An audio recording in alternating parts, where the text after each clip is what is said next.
Diego, a esta nueva etapa de la sociedad, creo yo, ¿no? Que es una sociedad mucho más plural, diversa, con gente más joven, con mayor variedad de género. Entonces creo que es como una nueva etapa de la sociedad colombiana de filosofía. Bueno, yo empezaría contextualizando un poco y diciendo lo siguiente sobre los afectos, pues se ha hablado mucho en la tradición filosófica, ¿no? Desde Platón, Aristóteles, siempre hay menciones a las pasiones, a la necesidad de modularlas o de dominarlas en los estoicos, en la modernidad en Spinoza, en Nietzsche, en Charles Fourier, menos conocido, ¿no? Pero La armonía pasional de Nuevo Mundo y esos libros, en Scheller, en Heidegger, lo de las disposiciones afectivas y recientemente en estudios como los de Martha Nussbaum, ¿no? Y una gran cantidad de investigaciones al respecto que nos muestra Laura justamente en su libro, de tal manera que en la tradición filosófica hay mucho de dónde hablar de los afectos, pero no solo en la tradición filosófica, además que no es el tipo de apuesta, digamos, específicamente que hace Laura, sino también en hechos contemporáneos, ¿no? Fenómenos como la posverdad, la discusión sobre populismo de derecha, populismo de izquierda, entonces todo esto va para hablar de las emociones, digamos, los sentimientos o los afectos en política. Si bien esto es un conversatorio, yo quiero leer una paginita sobre mi valoración y lo que es mi apreciación hacia una primera impresión que tengo del libro, ¿no? El libro Rabia de Laura. En la página 193, Laura nos dice lo siguiente: me sitúo en una filosofía de la contingencia que no busca modelar, sino entender de otro modo algunos aspectos que caracterizan lo que hemos llegado a ser, ofreciendo otras coordenadas de sentido y visibilidad, desplazando la mirada. A mí me parece que aquí hay una gran introducción, digamos, al trabajo que ella realiza. Sí, ahí hay algunos elementos que resumen o sintetizan muy bien la pretensión que tiene Laura en el texto. Al situarse en una filosofía de la contingencia, especifica que su acercamiento no es de tipo normativo, totalizante, que dice cómo debe ser el mundo, cómo debe estar ordenado, cómo debe ser el ser humano, o cuáles son los afectos, o cómo deben ser los afectos, ¿no?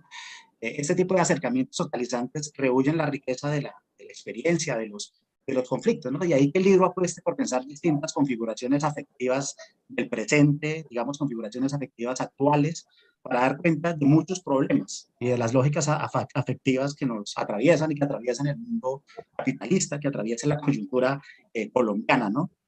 Eh, es un libro que resuena también con la genealogía de Nietzsche, y al escudriñar cómo hemos llegado a ser lo que somos, busca también en las grietas, las brechas de eso que somos, busca escapes, salidas, caminos para reconfigurarnos de otro modo, evidenciando así el papel transfigurador que tienen los afectos al interior de una expresión que ella utiliza ahí, bastante interesante, de ruinación, ¿no? Al interior de esa ruinación producida por el capitalismo. Entonces, si se quiere, un pensar desde el interior de la crisis o de lo que otros están llamando ya hoy el colapso, ¿no? En curso de nuestra agonizante civilización. Entonces, el libro, en efecto, ofrece coordenadas de sentido, me parece clave esto, desestabiliza nuestras formas de comprender algunos problemas claves que se debaten en la filosofía política contemporánea.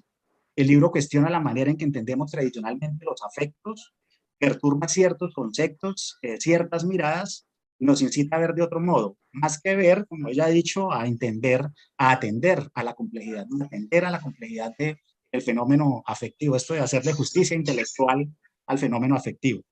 Y este tipo de efectos que logra el libro son producto de su metodología, de la manera como que aproxima los afectos al tipo de apuestas metodológicas que hace.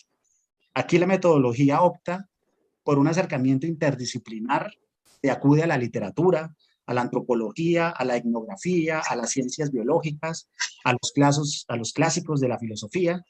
Esto que ella llama la metodología estético-afectiva, acude a un nuevo vocabulario. Yo creo que esto, digamos, para personas que no estén muy metidas en el tema y el estudio de los afectos puede implicar cierta dificultad, pero hay una gran creación ahí conceptual de Laura y es algo que yo resalto mucho del texto, ¿no?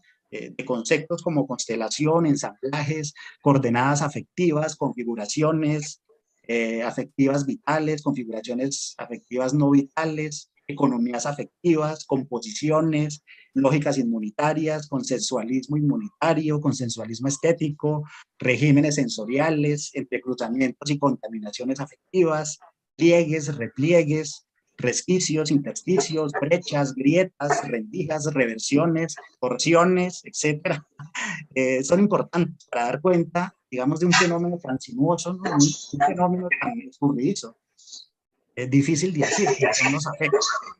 ¿Sí?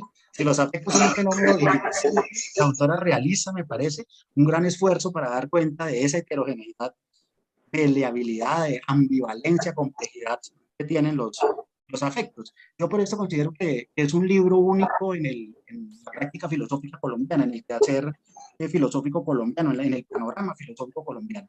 Claro, soy consciente que hay muchas prácticas filosóficas de que se realiza un gran trabajo en la historia de la filosofía, en las traducciones, por ejemplo, los trabajos de Luis Eduardo Gama o, por ejemplo, las traducciones de Jorge Aurelio Díaz están siendo publicadas, pero considero que el libro Rabia de Laura es una nueva apuesta, ¿no? Que de cierta manera muestra una inconformidad, creo yo, con ciertas prácticas del quehacer filosófico hegemónicas. Entonces, en ese sentido diría como mi